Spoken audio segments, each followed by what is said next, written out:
we want to park on these spots and then just wait and hold them and not move until the body has allowed us to move somewhere. Because when you're doing deep work, if you force movement as a body worker, you're forcing the stroke too much. You know, with body work, with this kind of fascial body work, what will happen is eventually when everything melts, the path will show. The path will kind of be discovered and you'll be able to take a certain path with ease.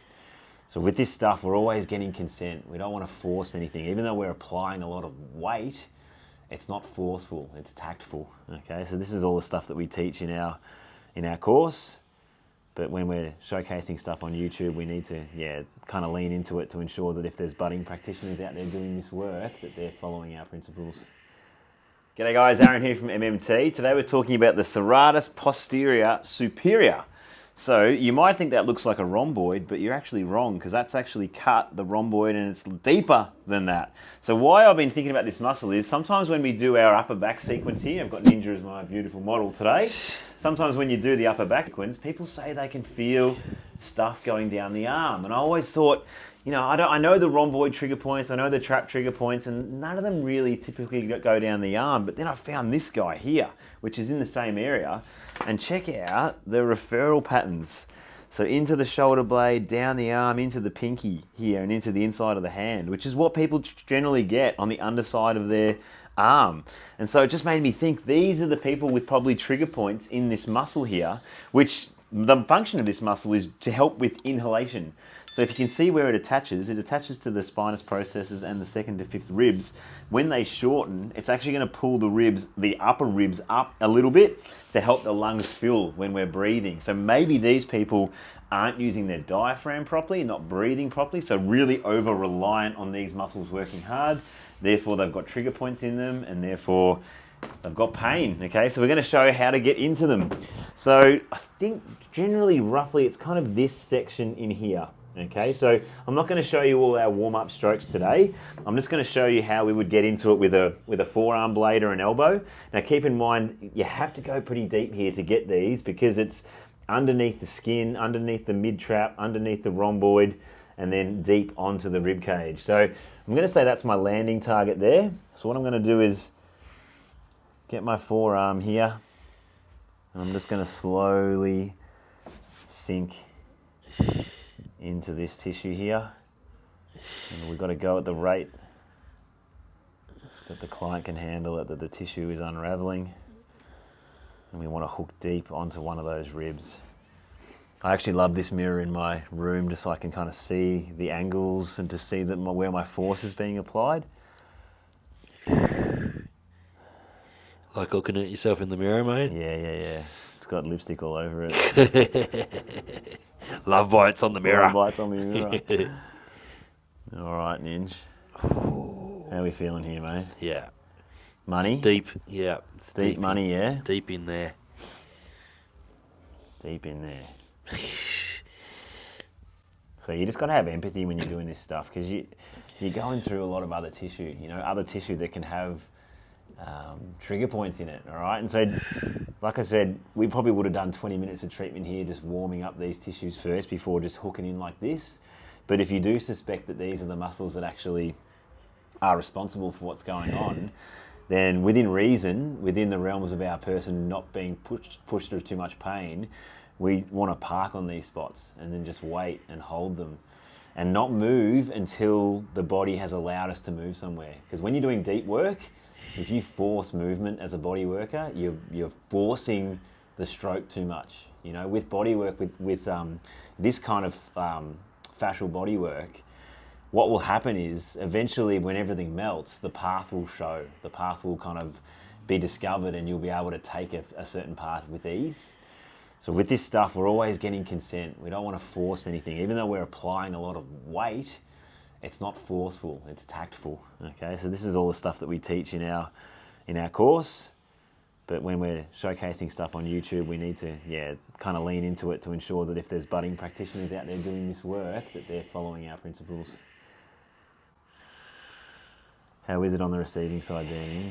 Yeah, I'm okay right now. You're okay. But it can change any moment, can't it?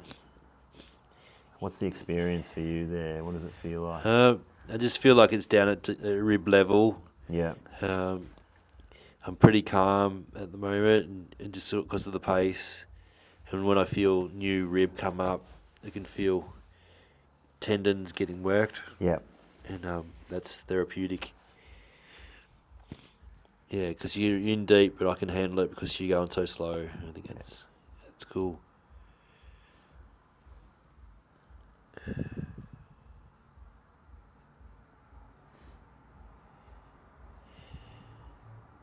Yeah, it's a pretty universal spot, this area of the body. There wouldn't be many people that we've treated over the years that haven't got one of these spots here.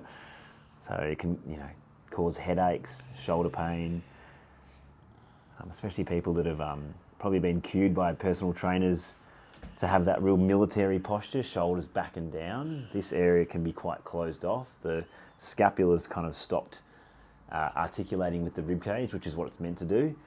So, yeah, these people are going to probably experience quite a lot of tightness in this spot. Do you want to start to come around a little bit, Leo, and just look at different angles just to see where I'm directing my pressure as well as a practitioner, so people out there that want to practice this technique can actually see.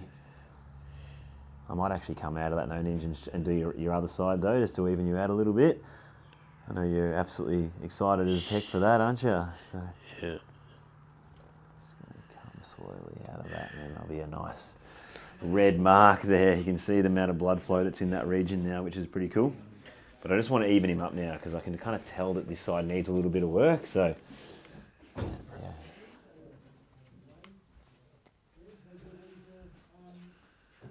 See, I'll park myself there, not too much pressure.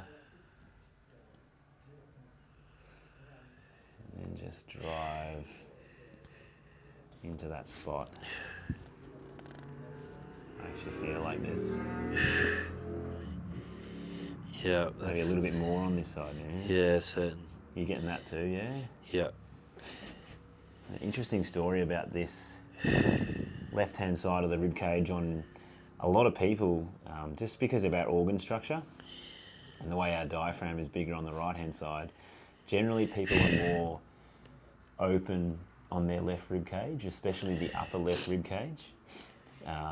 So this muscle potentially is a lot shorter and tighter on people on the left-hand side. So it's interesting with Ninja, he was, in fact, it was what we've found when we put pressure in here. So a lot of people have a weaker left oblique and left ab, more rib flared on the left-hand side. So getting this area treated to maybe close off the ribs a little bit, push the ribs down a little bit can be medicine, and then we probably follow that up with some good breathing drills and then really focusing on getting that left oblique to be stronger so that it pulls the rib cage down during exhalation, which is going to stop the rib cage from popping up on this left-hand side. Good,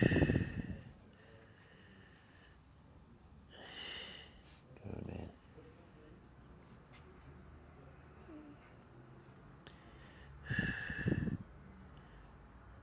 Feels like I've just got to be really patient here because unlike the other side, I felt like I got to the bottom of the cornflower pretty early. Not many people will know what that means, Ninja, but see if they can guess. How's it going there, man? What are you feeling? Yeah, I'm good. You can feel it there now. Give me one deep breath for me, man. Just exhale, let the arm just relax there. Good.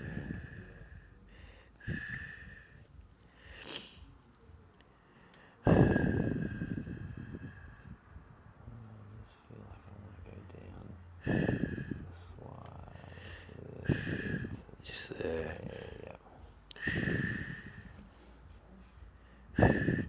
Ooh.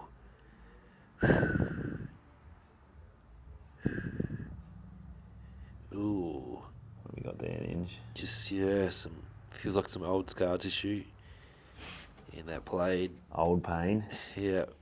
You okay with it though? Yeah. Got permission? Yeah.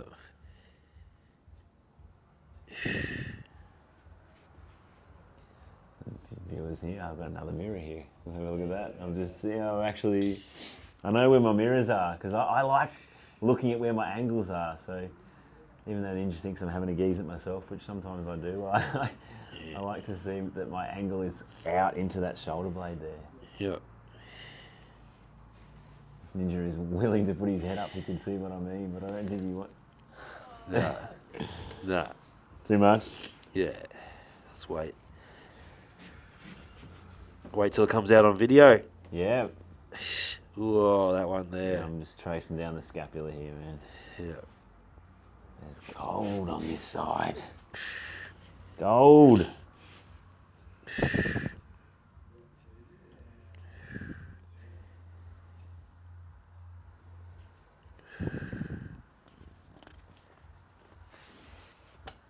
So this is a real treatment, guys. This is how long it takes sometimes to get the job done. Close these ribs off.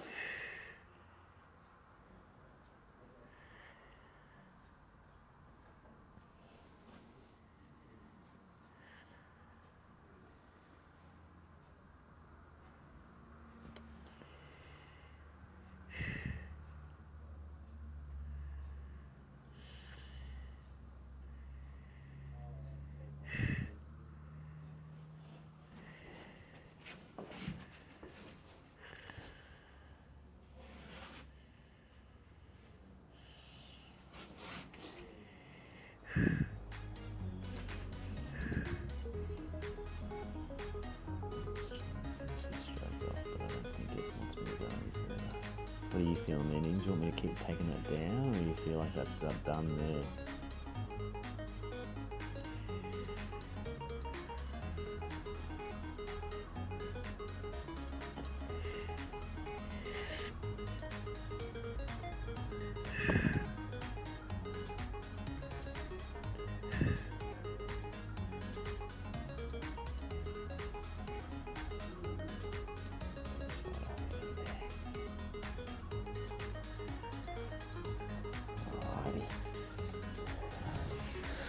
There you go, guys. There's some serratus posterior superior treatment with Ninja.